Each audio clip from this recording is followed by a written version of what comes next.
Hello everyone, welcome back to the channel. In this video, I'm going to create a quick head-to-head comparison review between these two CRM tools, which is Zendesk and Salesmate. So let's quickly dive into it. Talking about Zendesk is the better choice if you want simple, clean CRM that connects smoothly with customer support. It's great for teams that rely on ticket, communication tracking, and a straightforward pipeline.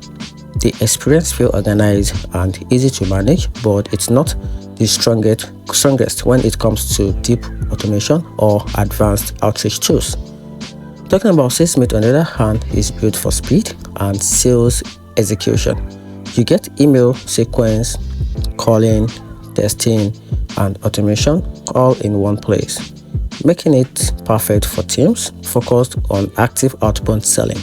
The only downside is that costs can rise as you scale, but the value is strong. So if you want support plus CRM, choose Zendesk, and if you want sales power and automation, choose Salesmate.